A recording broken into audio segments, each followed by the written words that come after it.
Salut tout le monde, c'est Yo. On se retrouve aujourd'hui pour la lettre O et je commence toutes les vidéos avec la même phrase, c'est horrible.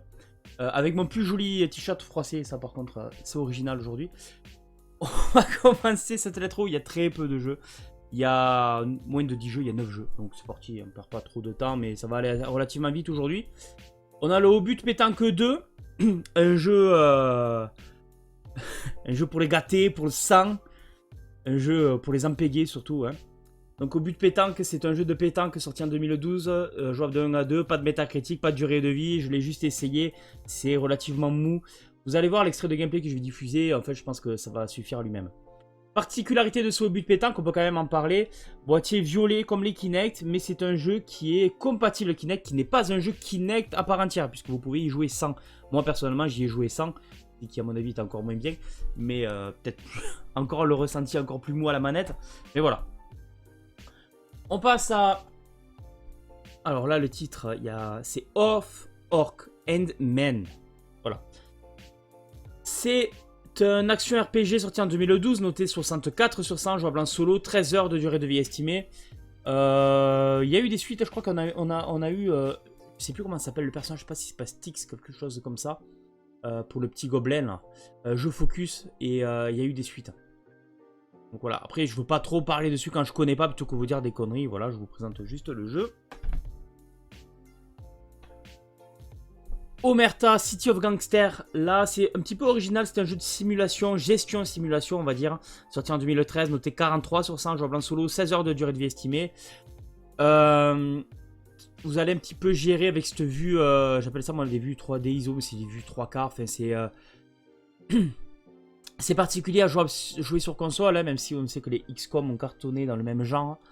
J'ai failli mettre un coup de cœur du coup dessus, mais en fait j'ai trop peu joué pour le faire, ça serait vous mentir. Mais voilà, c'est un jeu original en tout cas de la console. Je fais la vidéo dans l'après-midi, pourtant je suis fatigué, c'est assez ouf. Onishambara, Bikini Samurai Squad, c'est un hack and slash sorti en 2009, noté 39 sur 100, jouable en coop, 6 heures de durée de vie estimée. Donc la jaquette parle en elle-même, hein, l'extrait de gameplay je pense aussi. On joue vraiment en se disant, allez on va mettre une fille un petit peu dénudée et ça va faire cartonner le jeu. Ouais, ben non ça suffit pas puisque la métacritique montre que le jeu n'est pas top du tout. Donc ça fait pas tout messieurs. Opération Flashpoint, pour moi la lettre O est une lettre assez moyenne quand même, hein. Donc là on a le Dragon Rising qui est un tactical FPS sorti en 2009, noté 77 sur 100, jouable en solo, 12 heures de durée de vie estimée. Bonne métacritique. Là où moi je n'ai pas apprécié le jeu, c'est le côté tactical en fait, c'est que je suis beaucoup trop bourrin. Alors surtout quand on me met un FPS ou un TPS, souvent je fonce un peu dans le tas. Et là en fait il faut pas parce que vous n'allez pas y arriver, hein, si vous foncez, c'est vraiment tactique, vous devez gérer un petit peu aussi vos coéquipiers. Donc voilà pour ce Flashpoint Dragon Rising. Et il y a eu aussi l'opération Flashpoint Red Driver, j'avais un petit peu moins entendu parler, qui est sorti après Tactical FPS, sorti en 2011, noté 69 sur 100, jouable en solo, 12 heures de durée de vie estimée là aussi. Au niveau de la métacritique, on est quasiment identique, on est un tout petit peu en dessous de 8 points, c'est pas énorme. Mais voilà, c'est exactement le même genre de jeu, donc là aussi, beaucoup trop tactique pour un bourrin comme moi. Overg Fighter, là on est sur un jeu de simulation de combat, Flight Combat, donc 2006, noté 49 sur 100, jouable de 1 à 2, pas de durée de vie estimée, version FR UK pour moi, je pense que c'est la seule sortie en France d'ailleurs. Overlord, premier du nom, allez, il faut mettre un coup de cœur dans la lettre O, on va le mettre ici, même si c'est un jeu que j'ai pas terminé, je vais un petit peu m'expliquer, parce que celui-là je le connais un peu de jeu, même si ça date un peu. Jeu d'aventure sorti en 2007, noté 76 sur 100, jouable en solo, 18 heures de durée de vie estimée. J'ai mis test parce que je ne l'ai pas terminé. Jeu que m'a fait connaître Gorgul, j'ai fait un coucou s'il passe sur la vidéo. Lors d'un vide-grenier, il avait trouvé sur PlayStation. Et en fait, vous jouez j'ai trouvé ça super original, c'est que vous jouez le méchant. Cette espèce de Sauron là au milieu. Et vous allez avoir des sortes de gobelins en fait à gérer, avec certains ont des pouvoirs, vous pouvez leur faire des trucs particuliers à chacun. Donc il y a cette petite partie gestion. Et en fait j'ai arrêté vraiment à 3 quarts du jeu parce que j'ai commencé à rentrer dans des sortes de grottes, des sortes de donjons.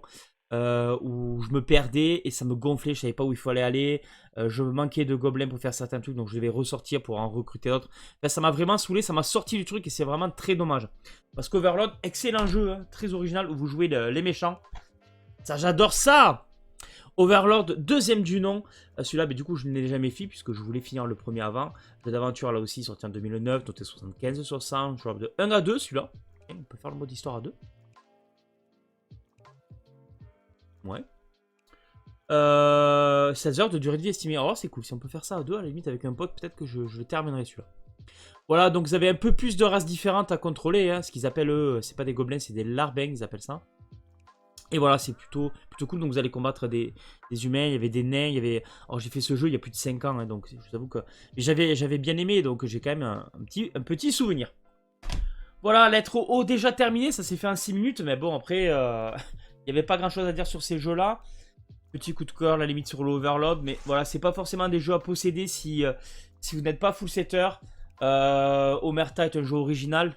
Voilà, que vous dire de plus, après c'est tout. Hein. Voilà, c'était très court. La lettre P sera pas très longue non plus, mais RST approche et j'ai très peur pour le montage. Voilà, à très bientôt pour la suite. Comme toujours, jouez bien.